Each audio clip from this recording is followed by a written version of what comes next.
नमस्कार मित्रांनो, दिवसा फळांचे सेवन करू शकता. उपवास सोडण्यापूर्वी महादेवाला दुधाने अभिषेक करणे उत्तम ठरेल. तामसिक आहाराचे त्याग करावे. टोमॅटो वांगी खाणे टाळावे. श्रावणातील प्रत्येक सोमवारी उपवास करण्याचा महत्त्व आहे. प्रत्येक सोमवारी महादेवाला अभिषेक करून काळे तीळ वहावे.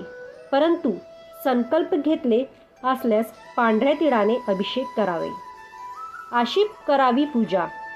तर मित्रांनो, नियमित पूजा करत राहावी. गणपतीनंतर महादेवाची पूजा करावी. श्रावणातही हेच कर्म असू द्यावे. सर्वप्रथम गणपती, मग महादेव, नंतर दुर्गादेवी, यानंतर भगवान विष्णू व नंतर नवग्रह पूजन करावे. श्रावणात ओम नमः शिवाय जप करावे. 3, 7 किंवा 11 माळ जपावा. आता मित्रांनो बघा, महादेवाला शिवामूठ का वाहतात असा प्रश्न सर्वांनाच पडतो. तर मित्रांनो, शिवामूठ वाहण्याने दान धर्माची भावना वाढते. हे दान भगवंताला अर्पण केले जाते. अन्नदान. भगवान शिवाला वाहिलेले शिवामूठ नंतर गरीब आणि गरजूंना वाटली जाते, ज्यामुळे अन्नदानाचा महत्त्वाचा उपक्रम पूर्ण होतो. प्राकृतीची पूजा. शिवामुठामध्ये वापरलेले सामग्रीमुळे निसर्गाचा विविध घटकांची पूजा होते. यामुळे पर्यावरणामध्ये संरक्षण होण्यास मदत होते. सात्विकता. शिवामुठामध्ये सात्विक वस्त्रांचा वापर केला जातो. यामुळे मन शुद्ध राहते आणि साधनेत मन लागते. शिवामूठ वाहण्याने धार्मिक, सामाजिक आणि सांस्कृतिक महत्त्वाचा अनुभव मिळतो.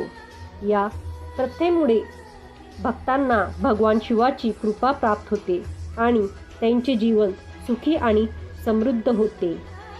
तर मित्रांनो, सोमवारची शिवमुठाची काही कहाणी आहे, तर चला ती कहाणी ऐकूया. मित्रांनो, आटपाट नगर होतं. तिथे एक राजा होता. त्या राजाला 4 सुना होत्या. 3 आवडत्या होत्या, 1 ना आवडती होती. आवडत्या सुन्यांचा तो चांगला प्रतिपाळ करी आणि दुसऱ्या सोमवारी तिला धरून आणायला सांगितलं. त्या दिवशी हिने मनोभावे पूजा केली. पूर्ण दिवस उपास केला. जावानंदांनी उष्टमपाष्ट देवाला जाऊ लागली. घरची माणसं मग चालली. न आवडती तुझा देव दाखव म्हणून लागली. न आवडतीला रोजचा सराव होता. तिला काही वाटलं नाही. यानं काटेकुटे पुष्कळ लागले. न आवडतीची दया आली. आजपर्यंत रानात कशी येत असेल कोण जाणे. न आवडती चिंता पडली. देवाची प्रार्थना केली. देवाला तिची करुणा आली.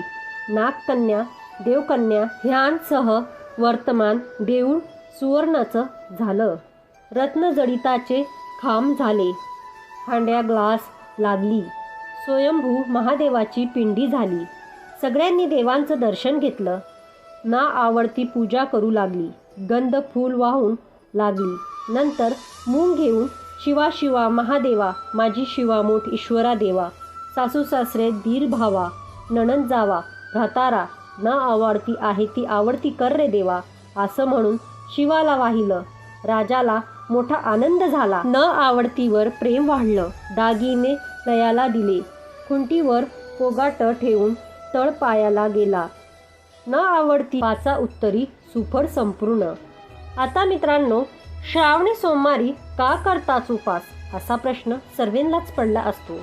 तर मित्रांनो, श्रावण महिन्यात कोणी आवडत्याला एखादी दिवशी उपास करतात, तर काही जणांचा संपूर्ण महिनाभर उपास असतो. काही जण खास करून सोमवार पाळतात. पण हा उपास का पाळतात हा प्रश्न उत्तर आज आपण जाणून घेणार आहोत. तर मित्रांनो, सोमवार हा शंकराचा वार म्हणून समजला जातो. मग शंकराला खुश करण्यासाठी सोमवारचा दिवस अनेक महिला आणि अविवाहित मुली उपास करतात. देवांचा देव म्हणजे महादेव. श्रावण महिन्यात संपूर्ण भारतात प्रत्येक मंदिरात घरात हर हर महादेव असे स्वर आपल्या कानावर पडतात. श्रावणातल्या प्रत्येक सोमवारी सर्व महादेव मंदिरात महादेवाचे पूजन एका विशिष्ट पद्धतीने केले जाते. याचे कारण म्हणजे श्रावण महिन्यात शिव आणि पार्वती यांचे पूजनाचे महत्त्व हिंदू ग्रंथामध्ये खूप अधिक प्रमाणात वर्णन केलं आहे.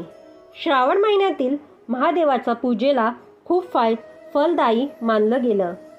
याचे एक कारण म्हणजे श्रावण महिन्याला शंकराचं उपासनेचं महिना असं सांगितलं आहे. आता श्रावणाची कथा.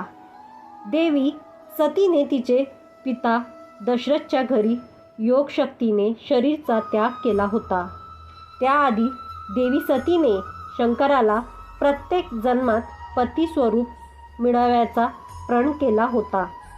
देवी सतीने त्यांच्या दुसऱ्या जन्मात पार्वती असे नाव घेऊन राजा हिमाचल आणि राणी मेना यांच्या घरात मुलीचा रूपात जन्म घेतला. पार्वतीने श्रावण महिन्यात निराहार राहून कठोर व्रत करून महादेवाला प्रसन्न केलं व विवाह केला. त्यानंतर महादेवाला श्रावण महिना विशेष झाला. यामुळेच श्रावण महिन्यात कुमारिका सुयोग्य वरप्राप्तीसाठी व्रत करतात. तर मित्रांनो, अशा प्रकारे श्रावण सोमवारच्या पूजेची पद्धत आणि शिवामूठ वाहण्याचे कारण सांगितले. या पद्धतीने श्रावण सोमवारचे व्रत केल्यास भगवान शिवजीची विशेष कृपा मिळेल आणि मनोकामना पूर्ण होतात. तर मित्रांनो, ही माहिती तुम्हाला कशी वाटली? जर ही माहिती आवडली असेल तर आमच्या व्हिडिओला लाईक करा आणि तुमच्या मित्रपरिवारांमध्ये शेअर करा. आणि चॅनलवरती नवीन असाल, चॅनलला सबस्क्राईब नसेल करेल तर प्लीज चॅनलला सबस्क्राईब करा आणि बाजूला बेल आयकॉनचं बटन आहे त्यालाही क्लिक करा, जेणेकरून आमचे नवनवीन व्हिडिओ तुम्हाला ऐकायला मिळतील आणि त्यामुळे आमचं प्रोत्साहन वाढेल आणि आम्ही तुमच्यासाठी असे नवनवीन व्हिडिओ आणत जाऊ.